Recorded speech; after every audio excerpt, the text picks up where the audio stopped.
Welcome to another Steep Tea with Elsayed episode, where we sit down with leaders shaping the future of water, research, and engineering. Today, we have the pleasure of interviewing Dr. Darko Joksimovic, a distinguished environmental and water resources engineering expert at Toronto Metropolitan University. Dr. Darko is an associate professor in the Department of Civil Engineering, the program director for TMU's Civil Engineering program at the Cairo campus, and the coordinator of the Co-operative Internship Program. He completed his PhD at the University of Exeter, and before entering academia, he worked extensively in consulting, focusing on wastewater collection systems, urban drainage, and hydraulic modeling. That blend of hands-on industry experience and high-level academic research is exactly what makes his perspective so unique. His research today spans some of the most urgent challenges facing urban water systems: stormwater becoming a growing issue for cities, the optimization and resilience of drainage networks, wastewater system performance, and even the flushability of consumer products, a topic that has significant impacts on infrastructure and operations. He also works deeply in hydroinformatics and decision support tools, helping cities move towards smarter, data-driven water management. But beyond his professional accomplishments, Dr. Darko has a compelling personal journey. From starting as a TMU student himself, to working in construction, to spending time in Libya, to ultimately pursuing a PhD in Europe. His path is filled with experiences that shaped both the engineer and educator he is today. Influenced by two parents in engineering and guided by curiosity from childhood all the way into research, his story shows how a career in water can evolve in unexpected and inspiring ways. Today, we'll explore that journey, talk about the people who influenced him, dive into his passion for teaching and research, and discuss the innovations shaping the future of urban water systems. So sit back, relax, and enjoy this conversation with Dr. Darko Joksimovic. Hello, everyone, and welcome to a new episode of Step Tea with Elsayed. I'm super excited today because I'm meeting a very special friend to me. Actually, he's an idol model in my life in many cases that I'm going to tell you about it later on.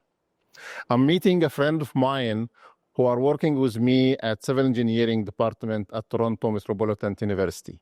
He's an associate professor and the chair of our department. His name is Dr. Darko. Darko is a friend of mine who's always smiling, always giving positive energy to people around him. And I really inspired by his calmness, his innovation in working, his passion about whatever helps students. He's always there for our students, both graduate and undergraduate. I'm very lucky to meet Darko for 10 years now, learn from him, interacted with him, and give a different dimension on the lifestyle, not necessarily only on the academia. Welcome, Darko, to our podcast. Thank you for having me. And thank you so much for accepting the invitation and being a guest on our podcast. So do you know why did we call our podcast Step Tea with Elsayed? Yeah, because I like step tea. So how is your favorite drink? What is your favorite drink? I start with tea in the morning and then switch to coffee for the rest of the day. It's right. Yeah. That's a good choice. I know people around you and around us know Dr. Darko, a professor on the university's research, but people want to know a little bit more about the other side of Darko. Who's Darko? The person, not the professor. Well, you gave me a good intro there. I am always generally smiling, not all the time.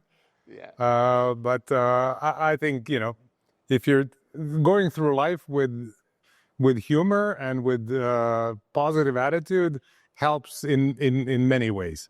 And I'm naturally, kind of predispositioned to be optimistic and not take things too seriously, right? Because when we do that, that can bring you down, right? So, yeah, but overall, who am I? I'm a former student here. And you mentioned in your introduction that, I'm kind of always pushing to do more for our students. And that's because I still feel a little bit like a student here because actually I had classes in this room when I was a student during my undergrad what a studies. memory. Yeah. So that's still, as you know, probably as we age, those memories don't go away. Yes. So that's probably why I, emphasize so much enhancing the student experience, because I've benefited from it in the past, and I want our students to continue to benefit from it. Talking about memories. Mm-hmm. So do you have a good memory? Are you willing to go back 20, 30 years ago? From the undergraduate days? No, from the childhood. Oh, from Tell the us childhood. a little bit about your childhood. So, well, with both parents, both of my parents being civil engineers, I was involved in civil engineering as a kid, and we kind of probably my earliest memories are from actually Libya, where my parents were working at a time, and we lived there for 2.5 years. Okay. And I remember being on a construction site and on heavy civil machinery. Health and safety was slightly more relaxed in those days. Nowadays, you wouldn't, let a child near a bulldozer or something like that. But that's probably my earliest memory. It is actually related to civil engineering projects. And interestingly enough, the project that my parents worked on was a dam in Libya. Okay. And that dam failed a couple of years ago and resulted in huge downstream catastrophe where a third of a city was wiped out. So I did a little bit of research afterwards, and climate change is probably the biggest factor that led to it. It wasn't that my parents did a poor job. It was the climate change, confirmed by numbers. I agree with you. So can I say that you inherited the passion about civil engineering from your parents? Or... Yes, as I said, I was exposed to it from a very early age. And then as I was growing up, it was always what kind of led me to water engineering and water resources is kind of continual exposure and enjoyment of water. So I did, I took scuba diving when I was a teenager. I did rowing, and I grew up in Belgrade, which is on a confluence of two large rivers. My first job was basically cleaning the banks of the rivers from all the junk that people throw out. Okay. And rowing, in canals and areas that are with lower water flow, similarly exposed me to how little people actually value this great resource that we have. So that's kind of influenced my career, I suspect, later on when I think about it. Okay, but now being around on a maybe construction site or on a site of engineering, there are always some incidents. I don't want to say disasters when you were a child, so definitely you have something you still remember it, that something like strange happened or something? No, not really. It's all good memories, to be honest. Oh, okay. Perhaps because we were living abroad and a lot of the people who worked there had kids back home. There weren't many children in those big projects abroad. So everybody kind of missed their kids, and they transferred that kind of love and good feeling onto the kids that were there. And that happened to be my brother and I and a few more kids for families who were there. But for the most part, all the workers came on their own and were there for a few months and then went back home and so forth. Okay, awesome. So at that time, when you were a child or teenager, this is where you decided that, I'm going to be environmental engineer, or when is the moment that you said, I want to pursue that career? I don't know. Civil engineering was kind of a default because I was exposed to it. Okay. The education system, the high school system back home is slightly different in that when you choose a high school, there are specialized high schools. So you after your primary school, you kind of set the direction of your future career. So I went to a high school that was focused on hydrotechnical engineering. So I basically made that decision when I was 13, 14. Oh. And again, it was by default. And I did enjoy, basically construction and engineering, although I didn't know very much about it. But I had some idea as to what that might entail in the future. Okay. Didn't you have any moment that were at a moment you think you regretted that decision? It was better if I went to another career or something, or you always like, okay, or I think it's a pretty good fit for me. Well, hopefully it's been proved over the years.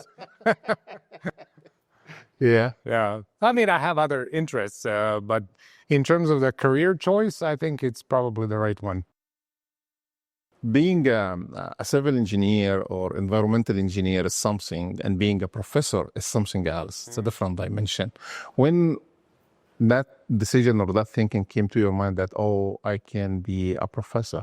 And when I saw the advertisement for this position at Ryerson at the time, no, it kind of came gradually. I do try to narrow the gap between the engineering as a practice and research and academia.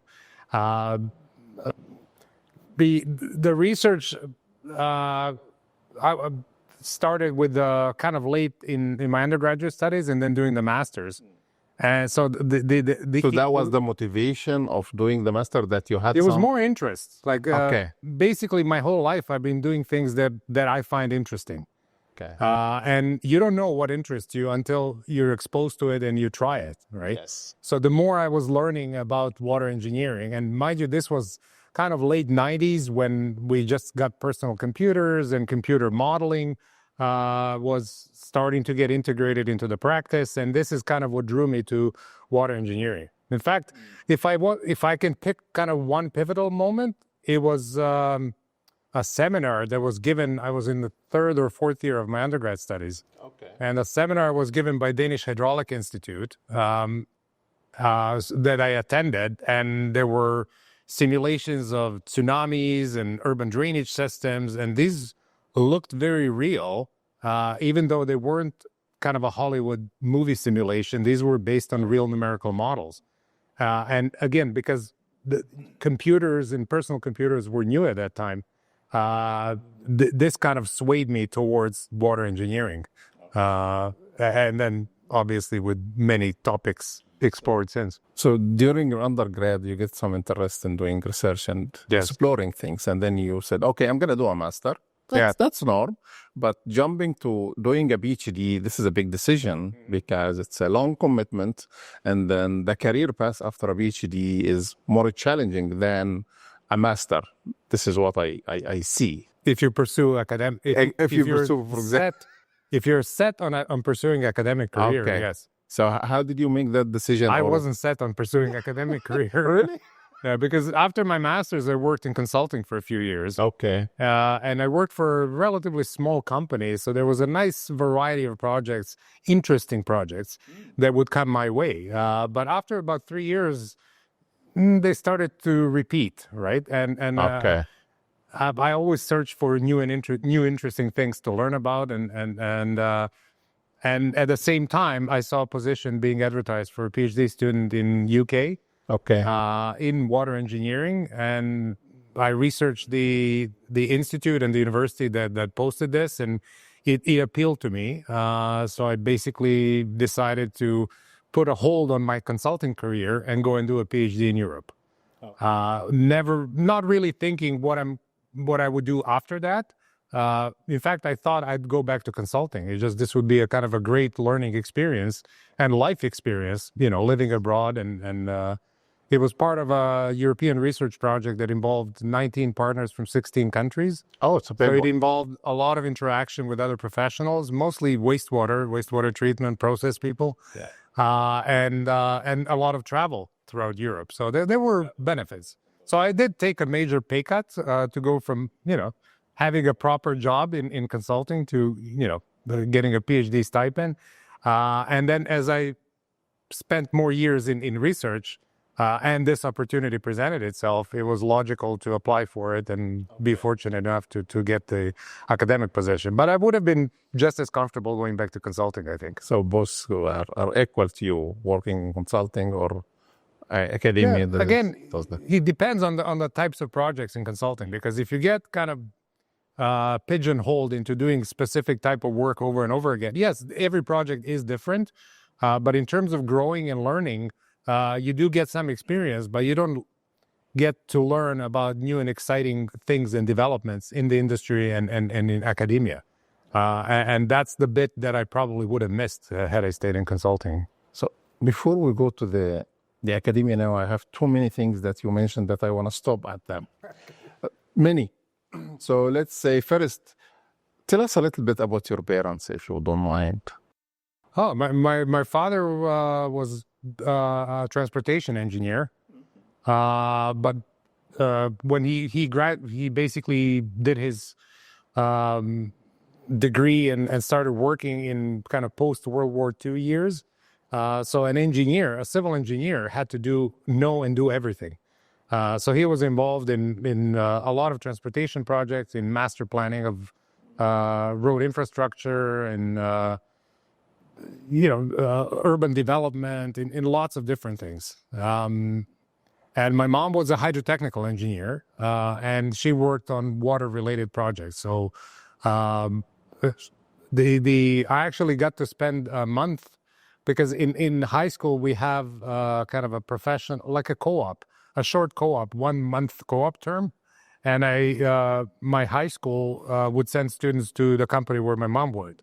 So I went to one of her projects, and that wasn't even in our country. She was at a time working on I think it was a dam project on the border of what's today Slovakia and Hungary. So as a 17-year-old, I went to a real project and doing real work for a month. Okay. And now when you go home, you have your mom can talk with you about... Yes. So the advantage was that, rather than just kind of being told what to do, it was usually followed up with an explanation of the big picture, because I would be doing like surveying or hydrographic surveys. But if I had just done that, that would be a limited kind of understanding of the big picture. So everybody would, and I would ask questions and people would answer, right? Why are we doing this? Why is this important? How does it fit into the overall project, which was a large project involving several multinational companies. But it looks like your parents were giving you a freedom. Oh yes, to think, and that's another kind of lucky or fortunate thing in my life is that I've always been given freedom to explore, even if it hurt me. That's part of learning too. They are in your back. Yeah, complete freedom and trust. Okay, right. That's important. Freedom and trust have to come together. Yeah, but you need to earn that trust. You definitely earned that trust to some extent. Yeah. I don't know if my parents would agree, but do you have siblings? I do. I have an older brother, and he's kind of more. He would get less into trouble than I would. Let's put it that way. It's this kind of adventurous, exploratory spirit that I've always had, and that just kind of translated from, doing silly things as a kid to, doing interesting research and finding new ways of doing research and projects. So you had but you did your undergrad here at TME. So when did you move to Canada? Again, another lucky circumstance in my life. After high school, I served in the military for a year, as it was compulsory at a time. And during that time, my mom immigrated to Canada. So after I started studying civil engineering in Belgrade, University of Belgrade, but then my mom got me a ticket and said, I haven't seen you in a year. So I came here to visit. Okay. And that's when things started going downhill in former Yugoslavia. Basically, the start of the wars. The war started a year later, but things were already looking very shaky. So my 3-month stay extended into 35 years that I've been here. Oh, well, so that was 1990, late 1990, 91. Okay. And then when I basically decided to stay because I didn't want to go back to war, basically, it took a couple of years to actually sort out all the paperwork and get residency because I couldn't afford to study as an international student at the time. Okay. So I was a very mature student, and that probably helped too. And, having worked odd jobs in Toronto for 2 years, that kind of gives you motivation to succeed in your studies. That I would say mainly a culture move from back home to here. How did you cope with that different culture? When it comes to that, I kind of embrace new cultures and diversity that Toronto is. And I enjoyed it, and I enjoy it to this day. Meeting people from different backgrounds, different parts of the world, different cultures. And Toronto is, and I tell this to everyone, it's unique in the world in the sense that when you come here, you don't feel like a stranger from the first day. I mean, I've traveled to many cities around the world, mostly touristically, right? And I've lived in different countries. But here, I think the uniqueness of this place and the country is that you don't feel out of place, right? From day one. And I kind of felt that. Even though, Toronto 35 years ago wasn't perhaps as international, as diverse as it is today, but that's been there for decades. So I fit it right in. Okay, that's good for you. Because some people sometimes they need some time to that kind of culture changes and to get adapted. But also I was young, like I was 19 when I came here. Okay. So as a young person, you acclimatize to different environments, right? Yeah. So going back to your graduate study period where you have your master and PhD, and definitely there are a lot of memories during that period. There are some challenges, definitely, when you do a graduate studies, and there are some good moments. Do you remember any of those challenges, moments that you went through your graduate studies? As you know, in research, many small challenges. Right? It's basically you're fighting small battles, and at the end, when you graduate, you won the war. That's how I see it, right?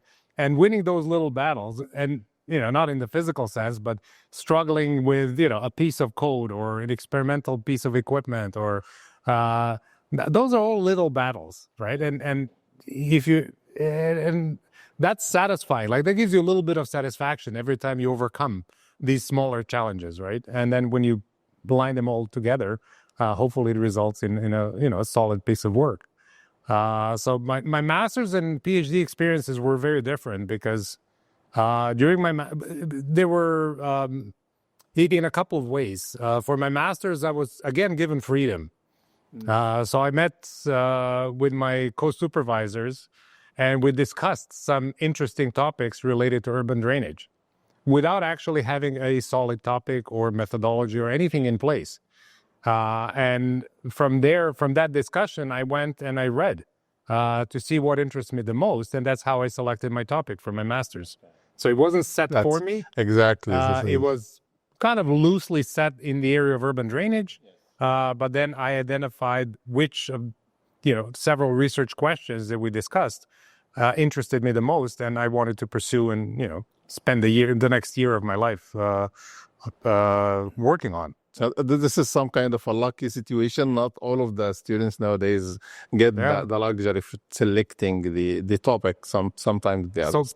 So my PhD in that sense was very different because, as I said earlier, I was working on a European research project where the proposal had been written and submitted and approved.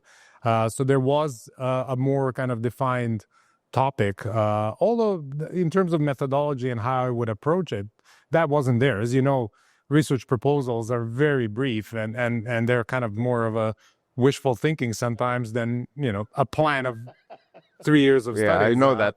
But my topic was defined, right? And also the experience of being a graduate student. When I was doing my master's, my co-supervisor was the chair of the department, and I was basically placed in his old office or his office because he moved to the chair's office, and I shared it with one other PhD student. So I wasn't part of a big group, and then another student joined us halfway through. Yeah. But we were kind of a small group, and we were working on kind of different topics. Whereas when I went to do my PhD, it's a part of a larger center, and I shared an office with 8 other PhD students and postdocs. So there was a lot of resources in the room, basically. So you see it as a resource, not like a challenge that you have too many people. No. Oh, that's a different. No, I mean, everybody was working on a different topic, obviously, but it was all. I mean, the institute is called Center for Water Systems, so everybody was working on water, wastewater, stormwater issues. But and a lot of the research focused on modeling, decision support systems, optimization. So there was a commonality in our research in that sense. And everybody was programming. So if nothing else, being in a room with more experienced programmers is a great resource. I have an anecdote from that where I spent probably about 3 days trying to debug a problem. And finally, I asked one of the other PhD students who was very proficient at multiple programming languages, and he solved it for me in about 10 minutes. Oh, So that's the kind of resource that kind of illustrates I agree. the benefit of doing your PhD in a larger research group. So again, I'm going to stick to that picking a challenge moment. So something like, okay, so now you mentioned to that 3 days you were trying to solve that kind of... Yeah, that's one of the smaller battles. The one that lasted longer was from a personal perspective because both of my children were born while I was doing my PhD. Oh, and that was the biggest challenge. So my son was born just over a year into my PhD, and being a baby, we didn't want to have him in daycare for too long. So my wife and I kind of alternated in looking after him. So my schedule was like, my wife would go to work in the morning and I would look after him. He was a few months old until 2 p.m. Then he would go to daycare just for an hour or two, and then my wife would pick him up. So my work day would start at 2 in the afternoon after looking after a baby all morning. So I worked I called it a second shift. It was PhD second shift. And it wasn't easy. That was probably the biggest challenge because, as you know, you have to concentrate and your mind has to be at a certain level to be able to do things, right, in research. And that was very challenging. Doing that in the evenings after, having started to get spent tired. a full day. Yeah, I mean, it was basically tired going to work. So Yeah. that was the biggest challenge. Yeah. Okay, I can imagine. It's really tough. But when you have a spouse that is understanding, sometimes you alternate and you support each other. I think this is a big gift and something important. I mean, without that, it's not possible. I don't think. Yeah. Right? There has to be a level of understanding and working together. Right? So how was the role of family during your PhD? Because they play a significant role. You have children too, right? When you're with kids, your mind goes completely away from research. Yeah. So in that sense, you can kind of turn off. You can kind of tune out of your research. That's obviously it's in your head 24 hours, but that gives you a bit of a relief from that, right? So you can kind of balance the two. So that I think worked. So I think there are many memories there, but we don't have enough time for this podcast. We can chat later on. You had your master here at TMU, and then no, master was at U of T. U of T, and then your PhD in England. Are you okay?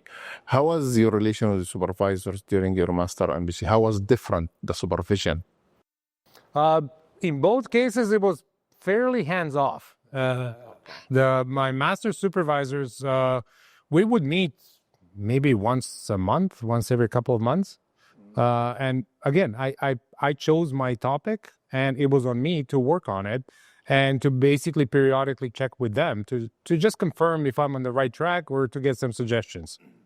And similarly for my PhD, my supervisor and mentor was the director of the research center that at the time had probably 20 people working there.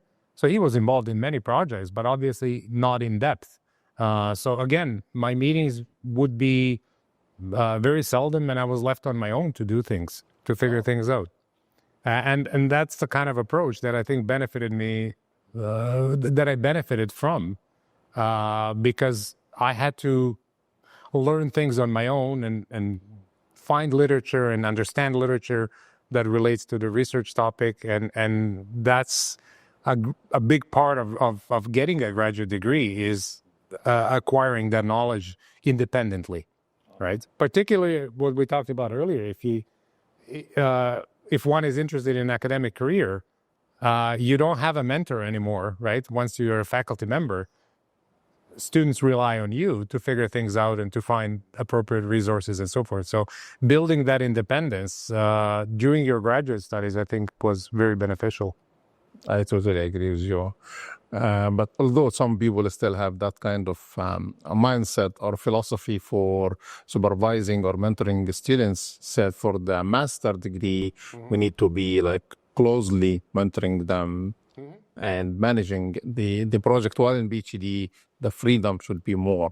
But for the master, student doesn't know her path yet, so he needs to be more frequently meeting or managed. Yeah, well, I mean, that's what I've experienced, and that's what worked for me. And this is what we are adopting. Not necessarily. I mean, with graduate students, you really have to see what the needs are.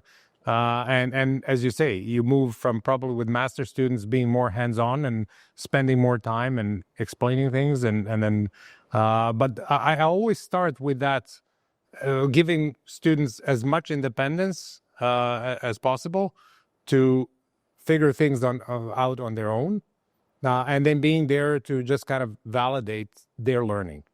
And obviously, everybody's different, so that's a starting point, and then basically adjust as we go along. So I can see now it's a transitioning from the graduate studies for you to a faculty member. Was it quite easier than if the mentor was much close?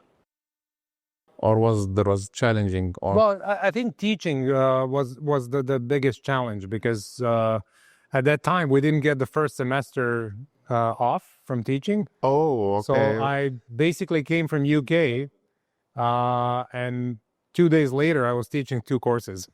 Oh my God!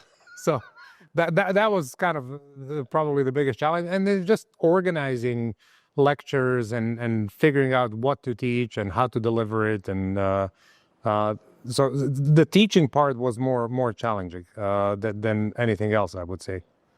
In terms of writing research proposals, I could draw from my experience in consulting, where I was involved in writing proposals, not research proposals, but project proposals.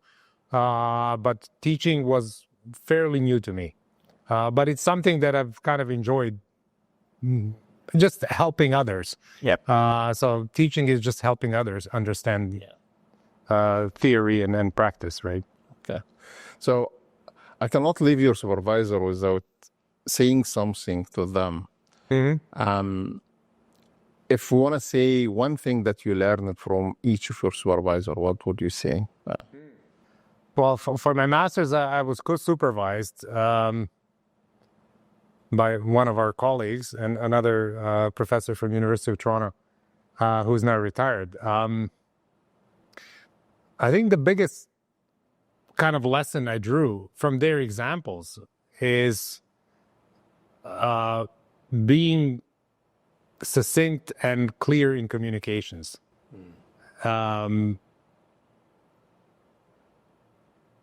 That's probably from my master's, and then that actually carried during my work in consulting, where clarity of communication and trying to be as simple as possible without losing the core of what you're trying to communicate. I think the simplicity and clarity in communication, that was kind of something that I embraced and that I learned from my supervisors. This is very important in life in general, by the way. Yes. Starting in consulting or academia or any communication. Any communication, yeah. Because particularly with academic communication, and it's so easy to get lost in details, because research is typically complex, and there are many aspects of it that you want to touch upon. But being selective and kind of digesting it down to the key message that you want to get across, with opportunity to later discuss the details. I think getting that initial clear message is very important. So that's the message that I got from my master's. From the PhD, my supervisor, as I said, was very actively involved in many different projects. So things that I wish I'd picked up more on is good management skills. Okay. But also embracing new technologies. And not only from your narrow field of research, but actually looking outside and finding methodologies from other disciplines that have potential application in water engineering. So namely in the area of hydroinformatics, we're using information communication technologies to solve water problems or to help solving water problems. That was probably the biggest message that I got. I from would say this is sometimes key on many innovations that we have. I remember I can have one story that is one of our patents or technology are working. We just adopted some concept from other field and then we implemented that in our field and it worked very well. Yeah. When I was doing my PhD, one of part of that the research was to look at developing treatment trains for wastewater reuse. So as you know, there are many unit processes out there, and I had to figure out how to organize them in such a way so that a decision support tool could be developed to string together treatment trains that actually make engineering sense. And the inspiration from that came from a paper from industrial engineering that developed a methodology for assembling a flashlight. Okay. So how the different pieces of a flashlight in an industrial production process are assembled together. So I basically adopted something similar to that to wastewater treatment processes. That's interesting. Yeah. So you don't know where these are going to come from, and then, exploring. If you want to say something to your supervisor, what do you want to tell them? Oh, big thank you. Yes. Big thank you for giving me the opportunity, really, and for having the patience and putting the energy and the effort to help me develop. Okay. That's it. That's important. Aside from your supervisors, during even the undergrad or the graduate studies, you interacted with teachers, instructors in many fields, some of them related to your main discipline and some others might not. Do you remember an instructor or a teacher, even in the high school, that is here or has teaching philosophy or way was super unique and it really amazed you and impacted your way of teaching later on? Well, if we go kind of far back, I had a really strict math teacher in primary school, and I give credit to him for being so strict and making me learn basic mathematical concepts that base basically on which you can build further. So that's kind of one example of teaching, being super strict and not letting you pass, literally, even in primary school. But that doesn't work with all the students. No, of course not. Yeah, and that's not something that I would necessarily, endorse. But it worked for me. Okay. Because again, I mean, as I said, I wasn't academically. I kind of did well academically in courses in subject matter that interested me, and not so well in other than didn't. Okay, but by the way, your kids will listen to that, so you are not the top student, as we always tell our child. No. I'm very open about it. Because all the parents are the top students when they talk to their... No. I'm just being honest, right? Okay.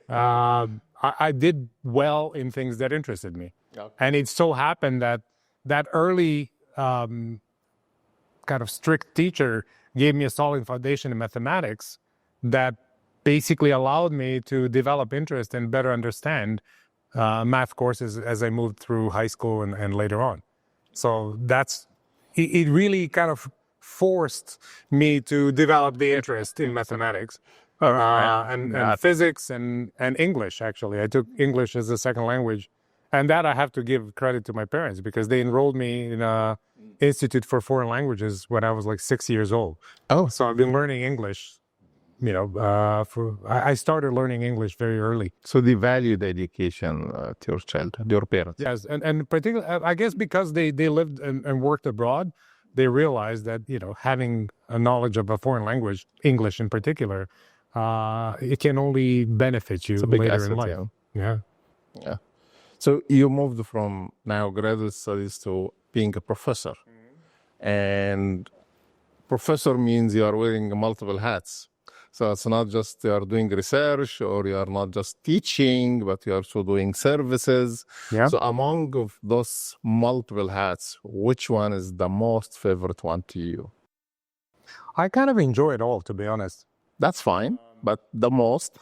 The most?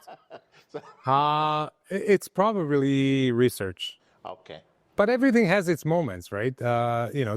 Doing service when you develop something or that helps students, that's hugely satisfying too. Teaching is very satisfying, particularly having an engaged class or having students come back and continue their studies with you and so forth. But research is probably still the most exciting because it has that variety, right, of allowing me to explore new concepts and learn new things and see how I can apply them and see them come to some sort of fruition, whether in the form of a methodology that works or a published paper or something that's presented to the industry and the industry adopts, right? So research is probably still top. It's interesting when the audience will listen that, okay, your top is research and you took a strong, high commitment role to be a chair of the department, which is required a big commitment for service. Yes, for service. Yes. Well, I have yet to deliver all the things that I had plans for. This role is very different as you know. Because it takes you away from teaching and research. But I'm hoping it will be just as rewarding in kind of implementing some processes and things that I want to do for the benefit of not just the students, honestly, faculty and staff as well. For everyone around you, Yeah. generally, yeah, okay. People, when they see you on the corridor and the students see you, like, okay, you are relaxed, smiling, giving a positive energy, they believe that professor life is a relaxing life and there is no challenges, there is no hard time. So what are the challenges of being a professor? I think managing multiple projects, multiple deadlines, initiatives. They didn't know that we have deadlines like that.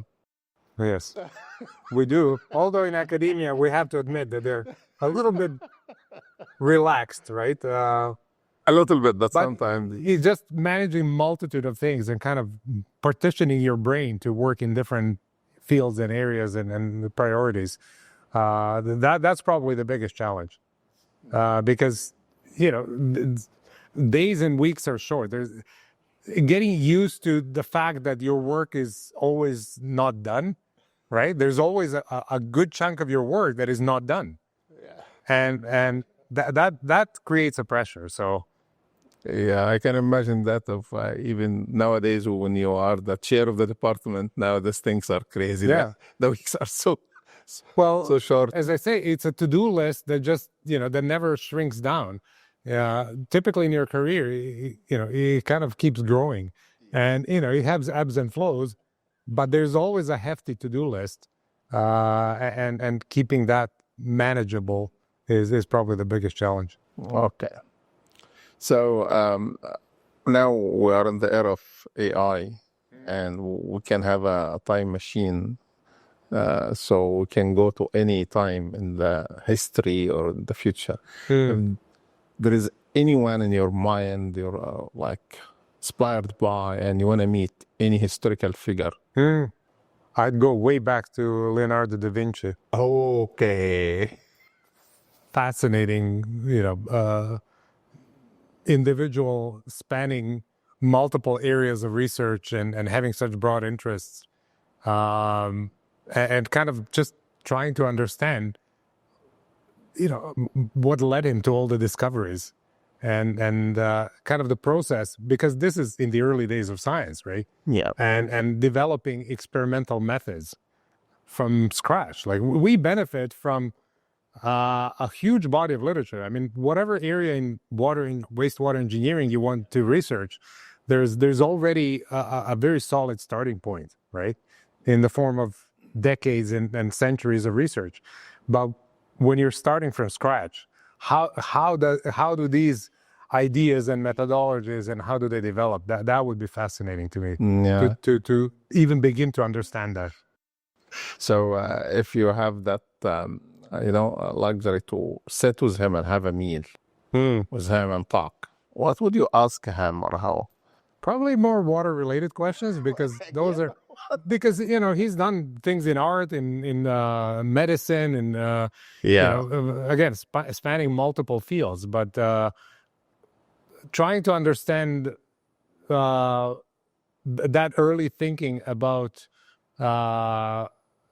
conceptualizing water systems purely from observations, not instrumentation, not From the nature. not doing experiments even, although he did experiment, but kind of, again, going from pure observation to developing methodology and experimental methods and hypotheses and testing those in a very non-technical way, right?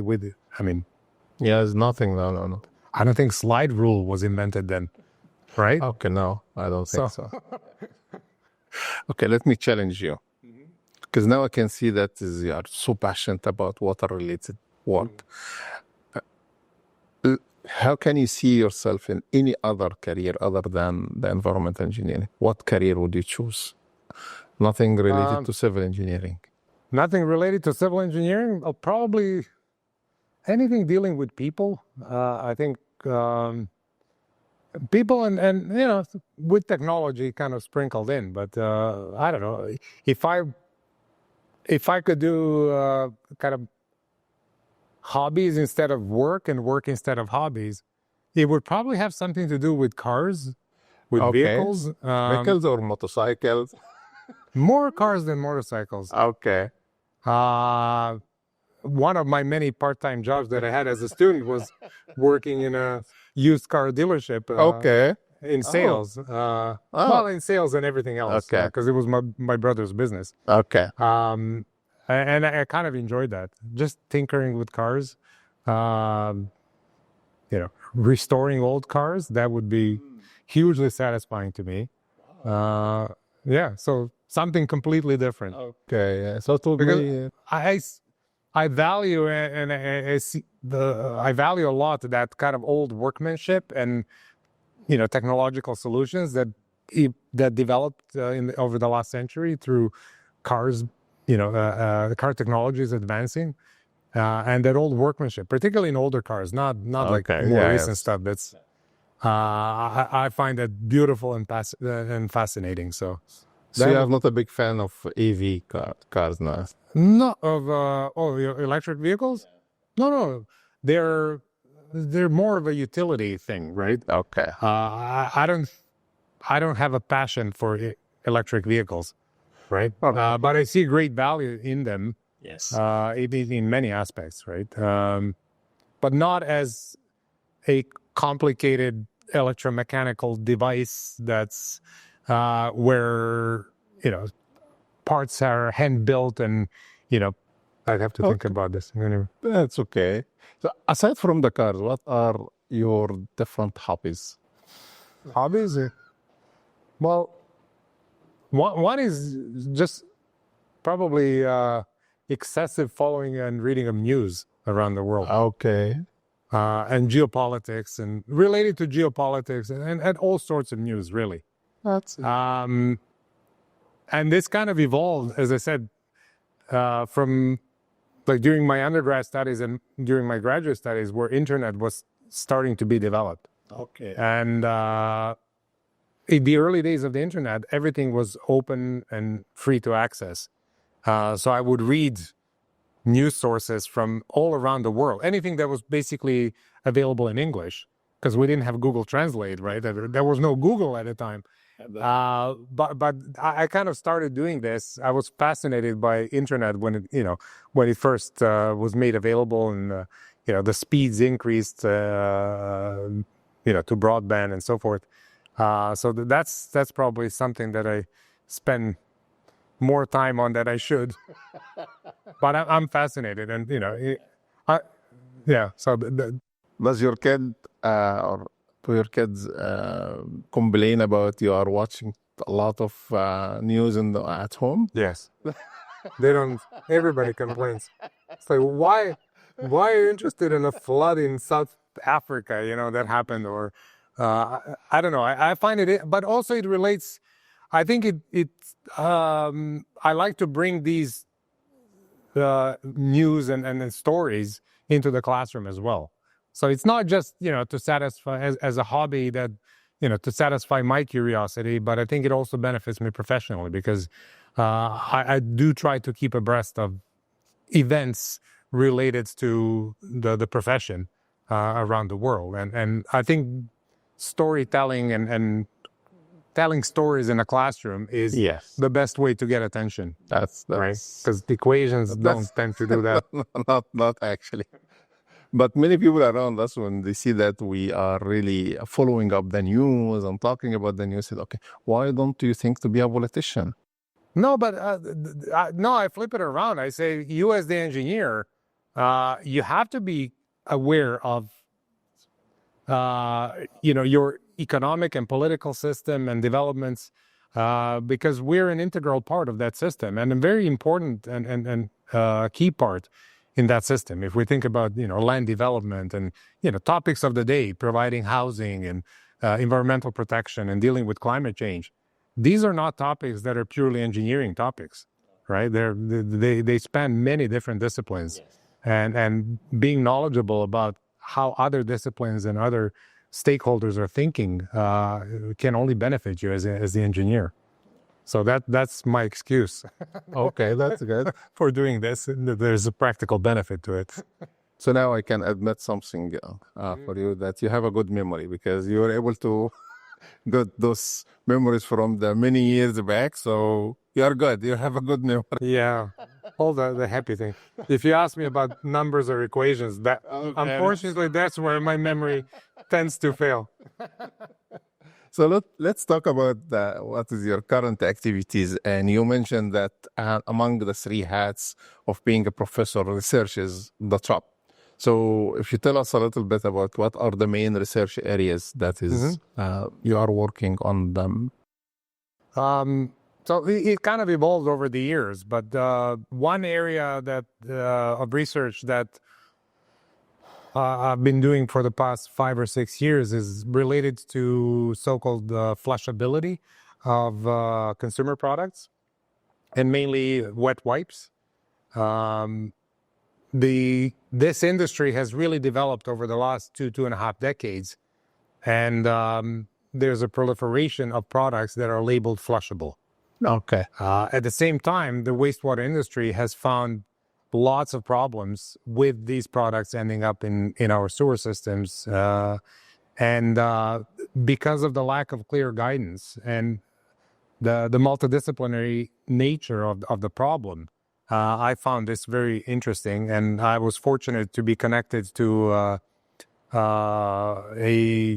sewer outreach inspector who did part-time masters with me, who was very passionate and very knowledgeable about this. So this is an area of research that we pursued jointly. And we first, I can talk a lot about this, but the basic issue is that there are more products labeled flushable. Their sales are growing. So during the pandemic, the sales of wet wipes increased tremendously. And a lot of those are labeled flushables. At the same time, we see an increase in sewer blockages, fatbergs, and increased operational costs related to these objects being flushed down the toilet. So we tested, the wastewater industry came up with a testing protocol on what should be truly flushable that doesn't cause issues in the sewer system, which is slightly different from what the manufacturing industry is using as their flushability testing protocol.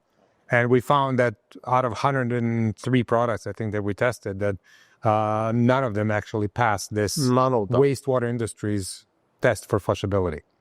And this kind of proved what wastewater professionals have been seeing in the field, is that a lot of these products are labeled flushable, but they don't truly disintegrate in the system and cause all sorts of problems. And that was actually picked up by news media. We had a bunch of TV stations and print media talk to us, and it led actually to some regulatory changes in the U.S. So I'm very proud of that kind of very targeted piece of research that was simply missing. That's And then the battle goes on. I mean, not much has changed in this aspect. There are new products that are labeled flushable that we've tested that they truly disintegrate. So that's encouraging that, the manufacturers are thinking, are taking this, these findings and developing products that are friendly to sewer systems. So you mentioned that research led to regulatory rules in US, but not in Canada? Not in Canada. There was an NGO that submitted a complaint to the Consumers Bureau of Canada, and they basically declined to consider it because, with the rationale that there isn't a single definition of flushability. So nothing happened. There are efforts to develop. The Canadian Standards Authority is developing something related to flushability and ISO. So there's, but some of this work is in its second or third iteration, where not much happened in the past. So the biggest impact on this issue have been the lawsuits or class action lawsuits in the United States that have really kind of changed the manufacturer's approach to labeling and developing these products. You mentioned during your talk that you worked with wastewater reuse. Yes. So, and as you mentioned that it's not an easy process, it's a complex process. How do you deal with that complexity of especially the large wastewater reuse systems or facilities? So that was the topic of my PhD research that I then extended with some students after coming back to Canada. But in Canada, wastewater reuse is focused more on, as you know, on recovering usable materials from wastewater, not the water itself. Although the water is 99. Although the water is, 99.9% of wastewater, or used water is the term that we like to use, right? So if you think about taking an existing wastewater treatment plant as a starting point and wanting to reclaim that water for some beneficial use, there's a number of ways or a number of processes that would need to be added on to the treatment train. Or if you start with raw wastewater, the number of combinations grows even bigger, right? Yeah. But then if you think about, let's say there are 100 potential users in the service area. Well, each one of those users could have differing quantity and quality requirements, because using it for toilet flushing is basically requires treatment to near potable quality, and irrigating a golf course doesn't require that level of treatment. So to select amongst those 100 users, there are 2 to the power of 100 combinations, right? So you combine the number of combinations of treatment processes with the number of combinations of users you want to choose, and then you have to build a distribution network to supply those. So I try to kind of take all that into account and develop a decision support tool with optimization to identify the most promising alternatives in terms of the treatment processes to be used and the selection of customers formulated as a multi-objective problem that would minimize the cost, maximize environmental benefits, and so forth, maximize the demand. But I think this specific concept nowadays, it has too many tools to be used to take to another level with the revolution of AI and machine learning and many tools. I did use that time. Well, It was a combination of conventional mathematical optimization in the form of linear programming and genetic algorithms. Okay. So the overall optimization method was evolutionary algorithm that I kind of created to describe this problem, and then the evolutionary algorithm standard operators were used. No, not standard actually. I created some custom operators to tackle this problem and identify again most promising solutions from Many gazillion of possible options. Right? Not a technical term. Okay. But when we talk about sewer, we cannot ignore the stormwater. Yes. And given the challenge nowadays with the climate change and too many disasters we're hearing, and the stormwater is becoming one of the main issues, especially in Canada, for example. And there are many ways of managing stormwater, and I know that you are doing a lot of work on that. And one of those is like the drainage system. Yes. So could you tell us a little bit about the drainage system and managing stormwater?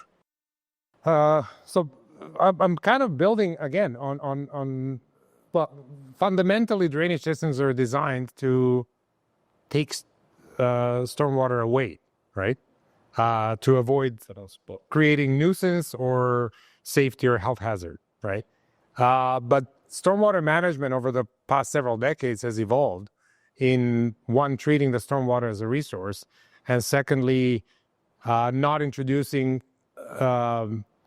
exacerbating the receiving water impacts from quickly sending this huge quantities of stormwater. So one piece of research involves a system, a quite ingenious system that was developed in Etobicoke in the early 1990s that involved placing two perforated pipes under a storm sewer when it's being constructed or reconstructed, so that these pipes could take the stormwater and send it to the bedding material from where it could exfiltrate into the native soil. So thus promoting the natural hydrologic cycle where a lot of the water naturally infiltrates into the ground, whereas in urban areas that are largely impermeable, that water quickly runs off and causes downstream problems. So this system was conceived and built in Etobicoke, but without kind of not following the traditional approach of developing a concept, testing it in the lab, testing it some more, doing a pilot, and then building the real thing. So this kind of flipped it upside down, where it was conceived and constructed in field and then monitored, and it showed amazing performance. So now we're kind of going back and modeling that using a lab physical model to truly understand the hydraulics and the hydrology of the system and develop proper design guidance for these systems, because they're starting to be adopted more and more, but they're not always built according to the original design concept. That wasn't that well documented. Yeah. Okay.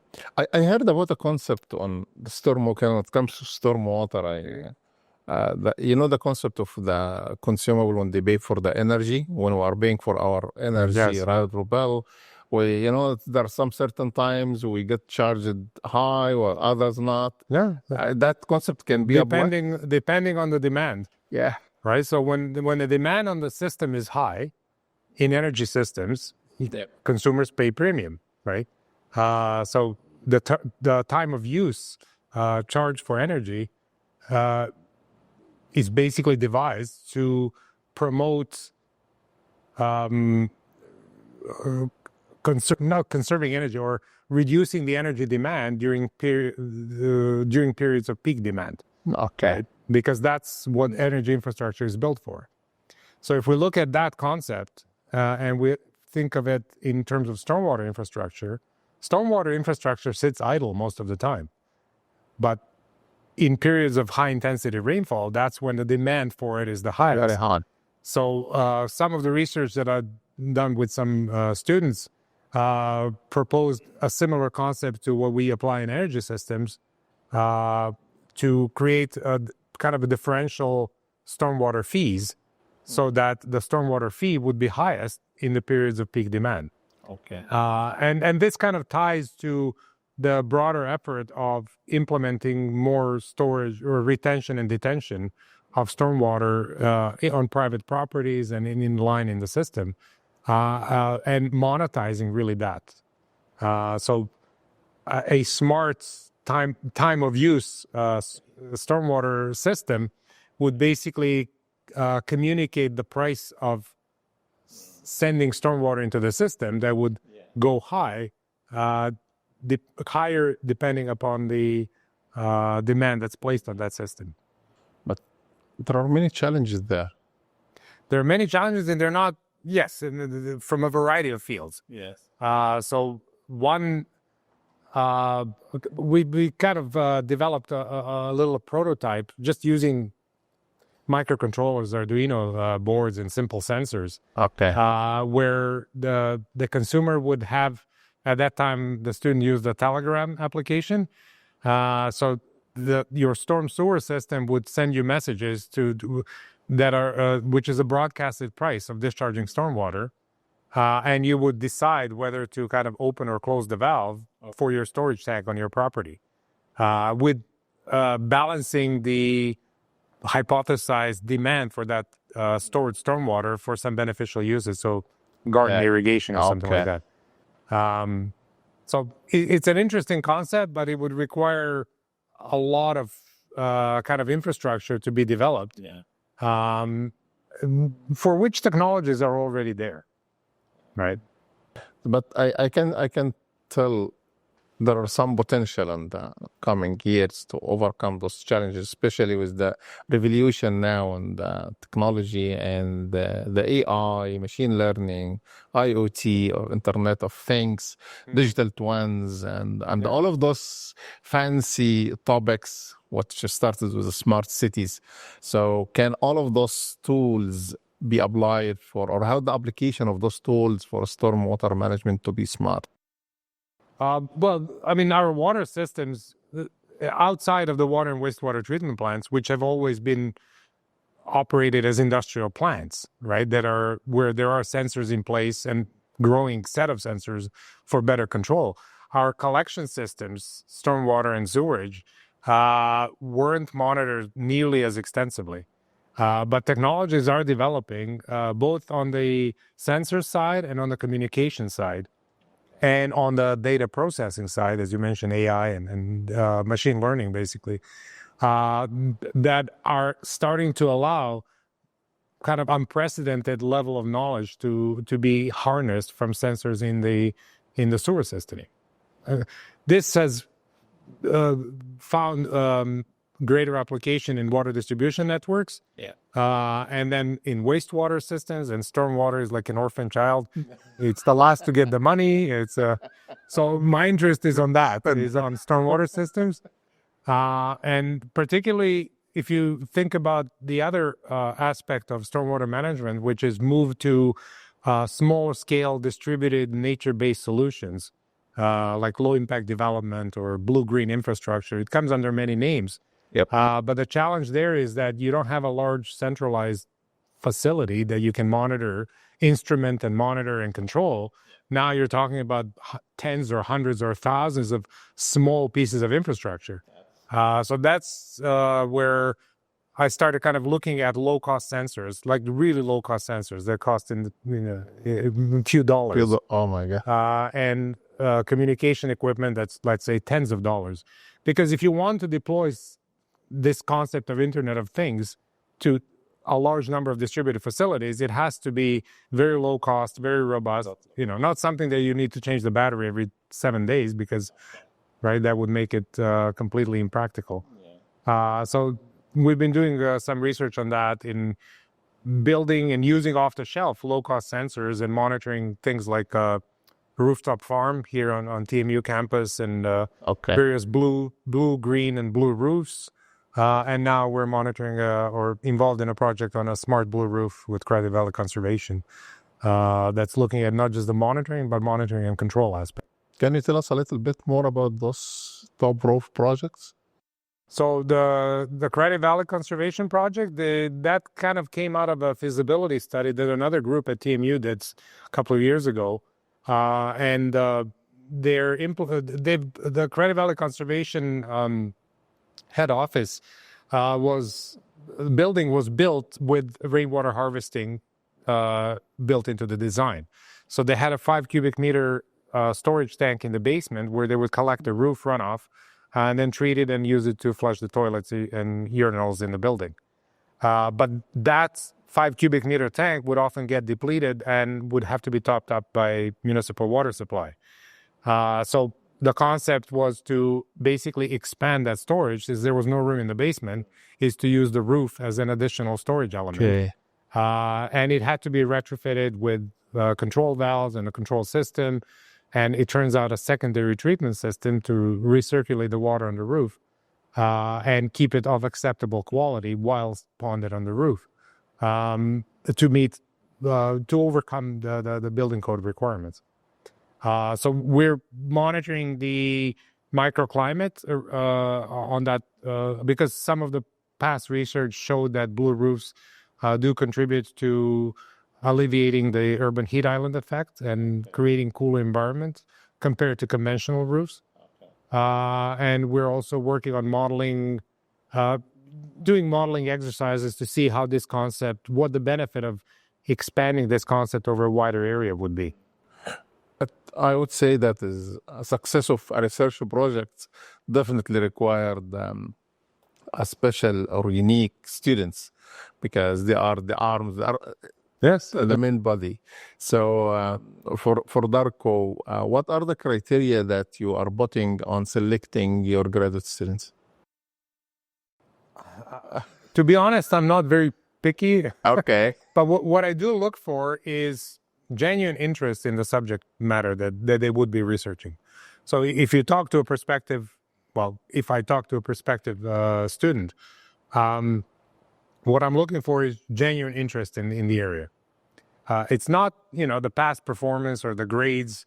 I mean, they are somewhat of an indicator of the capacity or the capability of the student, but they're not a solid predictor because, I've had students who didn't do so great in their undergraduate studies and did excellent in research, simply because they had a genuine interest in the area that they were researching. And they applied themselves more, and actually that brought up, their best performance, just being involved in something that truly interests them. So that's the number one thing that I look for. Okay. And then everything else we work on, right? There's a theory that needs to be learned. Okay, we'll work on that. There's, the communication skills and building that, building confidence as a researcher. That's a big thing, particularly with PhD students. Everything else can be worked for. But if there is that genuine interest in the subject matter, that's probably... Yes. Because that interest will bring with it a commitment, which is important. Yes. On doing research in general. Okay, you have a student, send you an email, and you like that he's interested, and you make an interview, you accepted him, he came to your office first day. Yeah. Knock. Who's there? Yeah. How are you doing? And you're having a first meeting with him. What would you tell him? It's a kind of a gentle introduction. I like to keep things very casual and, so now we're going to have a big traffic open... applying. No. Okay. I'm not expecting that, but I mean, with students from that first minute is just having an open and honest relationship as a peer. Okay. Back home, actually, when you start your undergraduate studies, your professors refer to you as a colleague. So we'll say, good morning, colleague. How are you today? To a first-year student. Really? Because you are essentially colleagues, right? Of course, if they graduate. But they're treated as colleagues from undergraduate studies. And I think that's interesting. I mean, and if you think about, ultimately, students who graduate are your colleagues. So treat them as such from day one. Okay. That's a good concept. I like that one. But some students come to you, for example, and said, okay, Darko, I'm doing, especially the PhD students, and at the middle of their career, also said, I'm not sure, shall I go with academia or industry? I think you are receiving those questions sometimes from your students. So what would you tell them if they are not sure which path to take? Honestly, the students that I've had had their mindset on one or the other. But again, it all comes down to your interests and where you're going to excel and be committed the most, right? But that's one of the factors. The other one is just being realistic, and the fact that academic positions are very seldom and would typically require you to move to another city or another country. And that would present challenges not just to yourself, but to your close ones. So there are many factors to consider. But that decision probably needs to be made not midway through your PhD, but at the very beginning, because the competition for academic positions, and having been in this role and involved in hiring, or having sat on the departmental hiring committees in the past, the competition is very strong. So you have to kind of have your mindset, unfortunately, pretty early on, and use your PhD study years to build your CV and to build your, not just your CV, but to build your skills and knowledge and understanding for an academic career. Okay, Because that's who you're competing against. Now you are mentioning something really important. And let's take the two cases. One of them want to pursue an academic, how to build her or his CV skills. What kind of work to focus during their PhD? Developing a true understanding of not just your narrow research topic, and they are, to varying degree narrow, but having a breadth of knowledge of that industry and that area. Topic, yeah.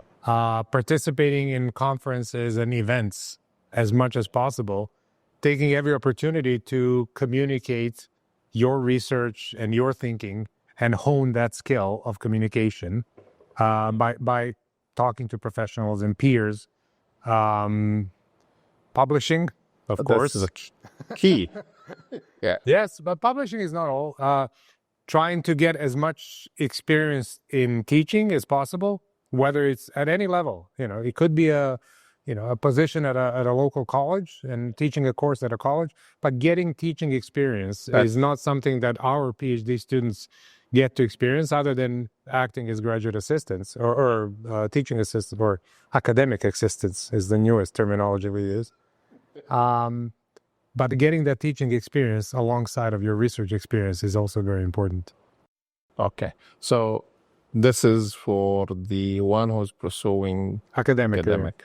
What if someone else is looking for industry? Join all the organizations. Like in the water, we have, Water Environment Association of Ontario. There are a number of IWA. There's a number of organizations, a number of events that get organized. Go and network. In graduate studies, we don't have a co-op, and this is a great thing for undergraduate students to get exposed and plugged into the industry. But getting as much industry exposure, again, talking about your research, your interests, helping those discussions help you define your research interests, your professional interests, right? Don't be afraid to approach a working professional of any kind. Generally, these are friendly folks.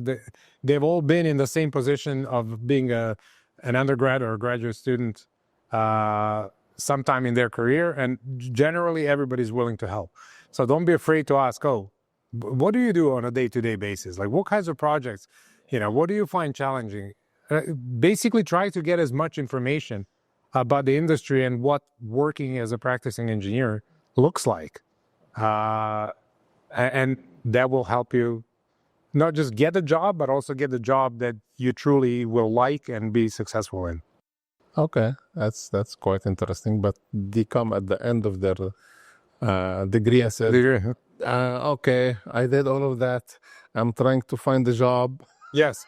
And they couldn't. So simple advice is, the fact of the matter is that getting on that first rung of the ladder, or professionally, is the toughest. Yes. So, and my advice to everyone is, it doesn't matter what, don't be too exclusive.